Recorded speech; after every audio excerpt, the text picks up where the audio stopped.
My husband ordered me to clean his suit like a slave, but inside I found divorce papers that shattered everything, and what followed changed it all. "Take care of this, slave," John chuckled smugly, further insulting me as he tossed his dress suit my way. The suit struck me, causing water to spill. "Ah, wipe it up, will you, and bring me another glass of water," he said. Drunk as he was, or perhaps because of it, John's true feelings became apparent. In his eyes, I was nothing more than a slave. I threw the dress suit into the laundry bag with all my might, only to notice something sticking out of the suit pocket. Unfolding the crinkly, tightly folded paper, I recalled that he had instructed me to take care of it, and so I intended to do just that. Beyond wondering why such a thing existed, I felt as if this was my ticket to freedom, an escape from all the irritation and dissatisfaction I experienced with John. I rushed out of the house and promptly submitted the divorce notice to the office. My name is Vanessa Owen, currently 50 years old, with 2 children, Nicole, my firstborn, followed by my son, Matt. From the beginning of my relationship with John, I never got along with his parents. Despite their disapproval, I loved John and believed we could be happy together. We eloped, defying my parents' objections, and started living in a small apartment. However, John was perpetually unhappy about our elopement-style marriage, nagging about leaving my parents for this marriage. There was a good reason for our rushed marriage. Nicole was already on her way. Despite John's knowledge of this, my parents opposed the marriage, mainly because John never formally introduced himself. However, I don't intend to blame John entirely, acknowledging my own faults. I've never liked his parents, who constantly criticized me. Right now, with a child on the way, we should focus on the future rather than dwelling on the past. Despite my admonishments, John continued berating me, saying things like, "I should never have married you," or "Your cooking is worse compared to my mother's." With no place to return after our elopement, I endured John's nagging every day. Despite everything, John adored our children, and our kids, Nicole and Matt, kept our marriage together through high school. When John was promoted to department head and brought colleagues home, including a male subordinate named Rob and a female subordinate named Gina Manning, our marital relationship deteriorated. Though John had a good reputation outside the house and was highly trusted by colleagues, our family barely functioned. At one gathering, John's words revealed his true feelings, saying he could divorce me any time, but I wouldn't let him go. This admission, disguised as a joke, made me realize the depth of his dissatisfaction. Despite his words, John's subordinates praised our supposed good relationship, while John laughed, intoxicated, insulting and bragging until he passed out. His subordinates helped with the cleanup, and as we cleaned up in a friendly atmosphere, Gina spoke up, revealing that the director actually praised me at work. "Unbelievable," I laughed, and Gina chimed in, "It's true. He always says his family gets along well. The president admires that too. The president values family, and in that regard, the director is always praising his family, so the president tells everyone else to learn from him. That kind of joke earlier only works if there's a good relationship, right?" Gina, seeming a bit tipsy, happily chatted away about John's behavior at work. "If that's true, that's good," I repeated, forcing a smile. I muttered under my breath, trust was long gone between us. I quickly realized that John was just saying those things to make himself look good. I've heard that good liars mix a bit of truth in their lies. John was probably deceiving his colleagues in the same way. I didn't know if it was his nature or a calculated move, but this made me truly despise John. I disliked how he shamelessly used the family as a facade. However, our children were still students, and I wanted them to go to college. As John said, think of the children. I couldn't divorce him. However, John had never brought up divorce either. We were just living life without making waves. In this life, our children grew up honest and cheerful. Nicole graduated from a local university and joined a nearby company. 3 years later, Matt, who had left home for university, also found a job locally and decided to return home. I was genuinely happy that the children were coming back, and when both became working adults, it felt like a weight was lifted off my shoulders. Then another happy event occurred. "Mom, I'm thinking of getting married," Nicole, in her 3rd year of working, told me. Her partner was a senior at her company, Chris Adams, a fine young man who had spent his childhood overseas. He seemed very intelligent. John was happy about the marriage too, and Nicole quickly started preparing for it. The wedding was to be a casual garden wedding. Usually, I'd wear a formal dress, and John would wear a morning suit. Still, guests were told to dress casually, so it was decided that I would wear a simple dress, and John would be fine in his existing suit. Despite everything, I wanted to honor Nicole's special day, so I carefully chose a dress. I thought about getting a new suit for John, but he insisted that the one he already had was fine. Reluctantly, I brushed and mended John's suit, looking forward to the wedding. On the wedding day, blessed with good weather, the ceremony began, surrounded by beautiful greenery and flowers. Rob and Gina, John's colleagues who had always been kind to Nicole and Matt, attended the wedding, and I thanked them for coming. At the reception, a stand-up party, I spent a happy time greeting Nicole's friends and colleagues. John seemed to be enjoying himself, but perhaps getting too drunk. He started commanding, "Hey, Vanessa, get me a drink." Waiters were walking around the venue, and it was embarrassing that he had to call out to me, who was far away, instead of just looking around. "Mrs. Owen, I'll go for you." Rob and Gina supported me, entertaining John, especially Gina, who stayed by John's side like a wife. I felt uneasy about it but was busy greeting other guests, so I left John to them. It was a beautiful ceremony, and the wedding ended successfully. Gina took care of a heavily drunk John until the end. When the taxi arrived, she said, "John, your taxi is here," and helped him into the car. I also got into the taxi and spoke to her. "Thank you, Gina. Take care." "No, thank you. Looks like it's going to be a long night." "Take care," she replied. I took her words as a reference to the drunk John and laughed. However, her gaze was not on John but on me. I felt strange again, but I said goodbye and returned home with John. Nicole and Matt went to the after-party, leaving just the two of us in the taxi. John seemed a bit more cheerful after a nap. When we got home, he walked in on his own. Usually we didn't talk much, but John, more drunk than usual, couldn't stop talking. "Finally, the kids are off our hands. I was worried about Nicole turning out like you, but I'm glad she got married," he said, belittling me as usual. John lay on the sofa. "Vanessa, water," he arrogantly ordered me around. I sighed inwardly and went to get him water. "Here's your water. Take off the suit if you're going to sleep, it'll get wrinkled," I said and put the water on the table. John, getting up, said as he undressed, "You're really useful. You do everything." I couldn't believe he'd speak that way, even if he was drunk. "Hey, slave, take care of this," John chuckled smugly, throwing his dress suit at me. The suit hit me, causing water to spill. "Ah, wipe it up, will you? And bring me another glass of water," he said. Whether drunk or not, it must have been his true feelings. John thought of me as a slave. I was initially angry, but the anger didn't last long. Seeing John snoring loudly in front of me, I surprisingly felt nothing. I realized that I had become indifferent to John, lacking even hatred or love. After picking up the suit that John had carelessly thrown aside, I noticed his trousers had also been discarded. Feeling irritated again, I stood before the bag for dry cleaning, angrily throwing the suit into the bag with all my strength.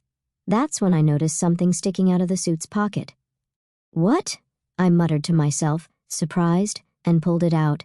It was a piece of paper, crisply folded. As I unfolded it, I had to cover my mouth in shock. At that moment, I remembered Gina's words about the night being long. So that's what she meant. Realizing this, a smile involuntarily formed on my lips. "He said to take care of it, so I should," I said, hearing the excitement in my voice. The piece of paper in front of me, which had come out of John's suit pocket, was a divorce notice, already filled out by John. Yeah, that must be it. He meant for me to submit it, so I will. More than wondering why it was there, I felt like it was my ticket to freedom. It seemed like an escape from all my irritation and dissatisfaction with John. It was still 8 o'clock in the evening, and the dry cleaners were still open. I grabbed the dry cleaning and the divorce notice, rushing out of the house. After dropping off the suit at the cleaners, I headed straight to the government office. "Please take this," I said to the 24-hour service desk and, with a smile, handed over the hastily completed divorce notice. Then I hurriedly packed my things, taking only what I needed. I left the house with John still snoring loudly. For the time being, I decided to stay at a hotel, soaking in a large bath and sleeping in a comfortable bed until morning. However, the next morning my phone had several missed calls. all from John. It surprised me that my number was still in John's phone. Yes, where are you? Just as I was thinking about it, another call came in. Reluctantly, I answered, and John's panicked voice came through. He must have been surprised to wake up and find me gone. After all, the spilled water was still there, a clear sign something was amiss. Where are you? We came home together, didn't we? The water is still spilled and your clothes are gone. What's going on? From his words, it was clear he didn't remember what he had said the previous day. I sighed and said, You told me to send the suit to the cleaners, right? Well, there was a completed divorce notice in it. I thought that meant I should submit it, so I did. John erupted on the other end of the phone, yelling, What? How dare you do something so reckless? Do you realize what you've done? I was surprised by his reaction, but no matter how angry John got on the phone, it didn't bother me. You're so loud this early in the morning. I'm about to have breakfast at the buffet, I replied. Probably. There was nothing to eat at home since I'd always prepared breakfast every morning. There was neither bread nor cereal stocked up. Nicole was likely at the hotel, given as a wedding gift, and Matt wouldn't wake up until afternoon, having probably stayed out late drinking. John must have been panicking alone in a house without food. With that thought, I savored my delicious breakfast. After breakfast, I immediately went to look for an apartment at a real estate agency. I didn't have the luxury of choice. I urgently needed to find a new place to live. Thankfully, I stumbled upon an apartment just a few blocks from Nicole's new place. Moreover, the real estate agency was hiring part-time staff. I found both a home and a job that day and felt immensely grateful to the company. On my way back to the hotel, I received a call from Matt. Mom, where are you? Dad's making a fuss. I had been ignoring calls from John, so he must have forced Matt to call me. Matt's voice still sounded sleepy. I've divorced your father. I'm leaving the house, so take care, I said. What? What do you mean? Matt sounded surprised by my words. Anyway, I needed to explain everything properly to my children. I decided to call Nicole that day and explain everything at the house. Why'd you suddenly call me here? Nicole looked anxious, understandably so. Yesterday was the peak of happiness, but today she was called to the house for something serious. She must have known it wasn't just a casual conversation.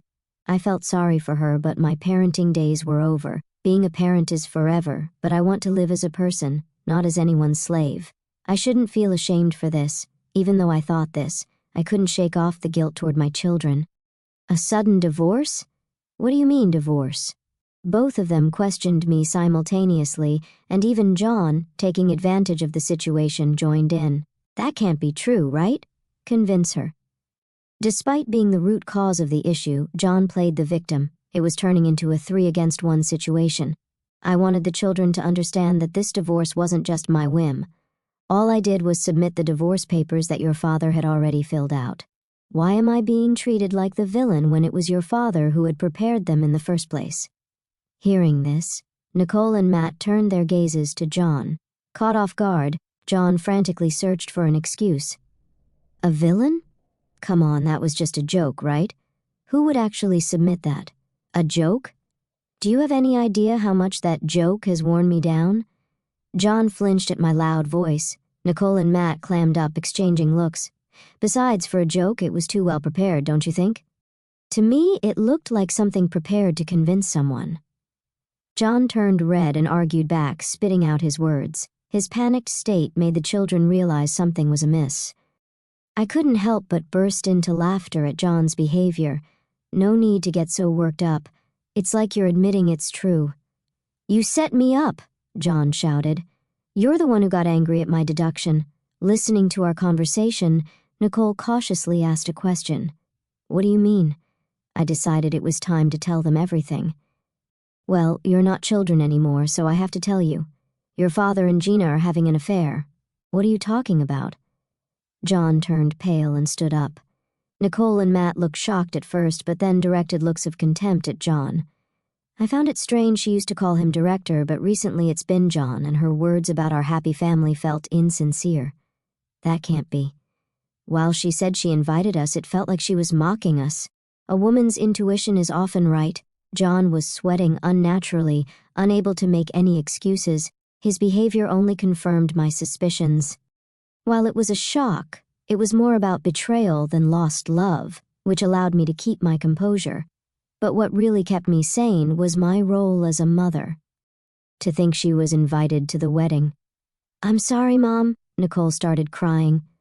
John looked hurt by her words, but he had no right to feel hurt, and Nicole shouldn't feel responsible. "I only became sure of it yesterday. It's not your fault, Nicole," I comforted her. As I said this, Matt sighed deeply, giving John a sharp look. "I knew Mom and Dad weren't close, but this is too much." John's voice trembled pitifully. I had no choice. She kept pressuring me for a divorce, and I had to invite her to Nicole's wedding to convince her. "Even the divorce papers you used me. Otherwise, she said she'd tell the president about the affair." Anger made my fists tremble. After our divorce, she wanted to become John's next wife and take my place as Nicole's mother, so she had to attend the wedding.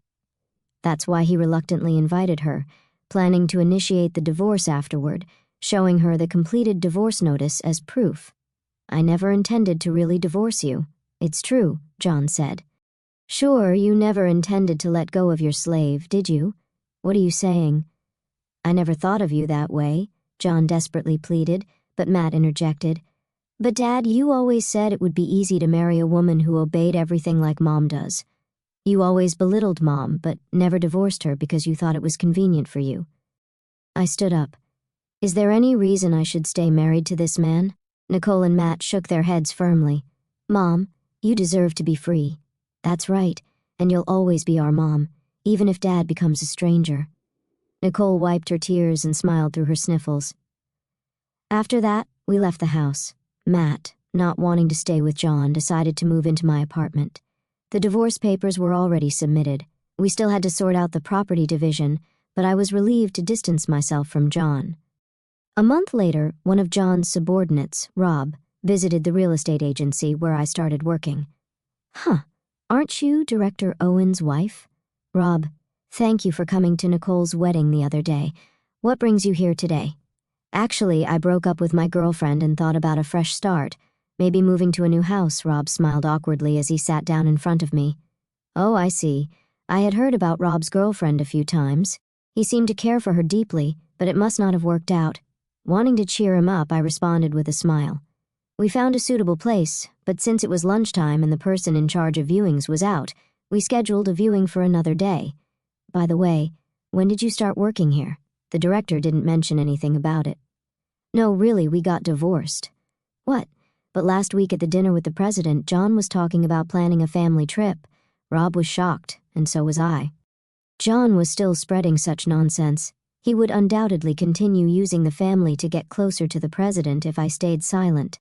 I decided to tell Rob the whole story. "John and Gina, that's unbelievable." Rob turned pale. His reaction was oddly striking. He slowly opened his mouth. "My girlfriend was Gina Manning." I gasped, not expecting that. Rob and Gina had been dating. Rob muttered, "I can't forgive them."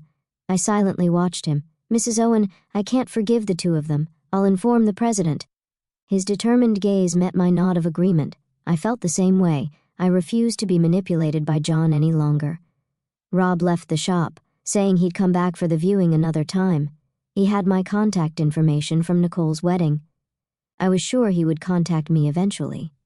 That day, after work, as I was heading home, Rob contacted me immediately. "Mrs. Owen," I told the president. His voice was much more energetic than when we met, making me smile. The president was furious. Betraying his family and having an affair with a subordinate, both of them will be dealt with. "Really? That's great. Now we won't be used by them anymore." Those two deceived everyone, the family, the staff, even the president. They were called into the president's office right after I left. Imagining the scene, I couldn't help but smile. Even though they were no longer a part of my life, I couldn't accept them getting away scot-free. "Thank you, Rob. You will surely find happiness." I sent this to Rob, feeling like it was something I also wanted to hear. Eventually, John and Gina's affair spread throughout the company. Especially John, who had always boasted about his happy family life, turned out to be a scoundrel who preyed on a subordinate. He was demoted 3 ranks from director to an ordinary employee. At home, he had no family waiting for him. For a man over 50, it would be interesting to see how he would live from now on. Gina resigned, probably due to the scrutiny. She was about 35 years old, a pitiful woman, unemployed in her mid-30s after meddling with a married man. Their relationship also ended. Such an unhealthy affair was never going to last. Gina had pleaded with Rob, but he firmly rejected her.